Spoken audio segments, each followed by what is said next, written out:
Hey everybody, I saw a video the other day where a guy was comparing his Buck 110 to the Kershaw Wildcat Ridge 3140, and it made me think about doing my own contrast and comparison.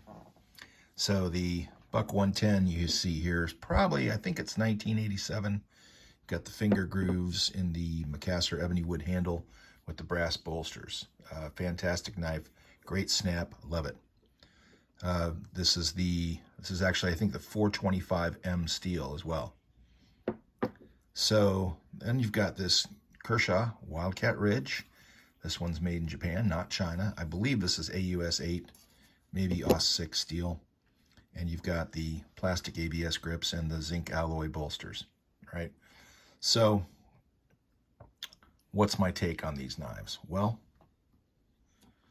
let me start with the Buck. I've owned several 110s.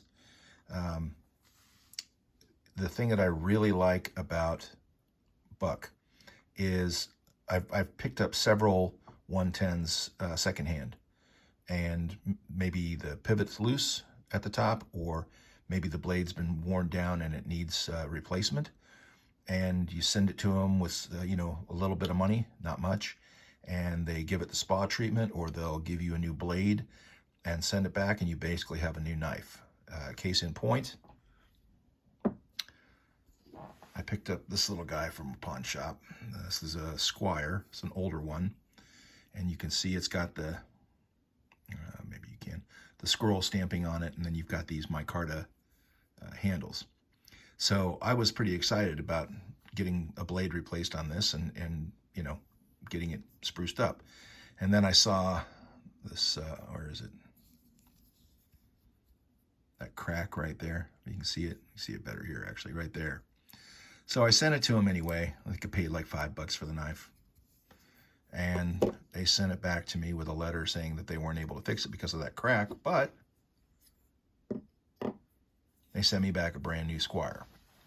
Obviously, it's not micarta, and you don't have that fancy scroll stamping on the top there, but it's a brand new knife because they couldn't fix that one, right?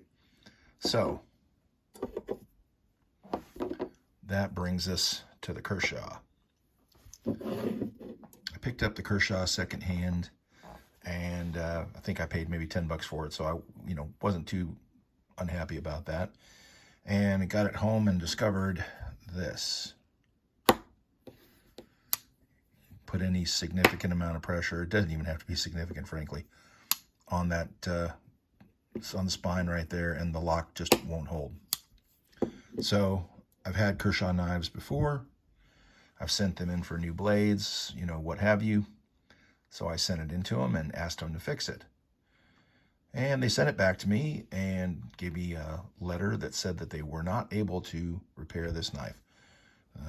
I don't know why. I mean, you look at the insides there, it doesn't look like there's anything cracked, chipped, missing, or broken. They're still churning these things out in China, I think, or making them in China, but they weren't able to fix it. So they sent me a little voucher and a catalog, and they said, you got $35, $45 you can put towards a replacement. And of course, this was not in the catalog, which was what I wanted. So there you go. So in conclusion, I guess I would say, the Kershaw is great, and if you can find one that's working and doesn't have any problems with it, great. But know that if you do have an issue with it and send it to them, they're probably not going to be able to fix it. Whereas the 110, the Buck 110, you have any issues with that, you send it to them, they're going to fix it, or they're going to send you a brand new freaking knife. That's been my experience in any case. So that's my 2 cents on this. I hope you guys enjoyed the video, and enjoy the rest of your weekend. Bye.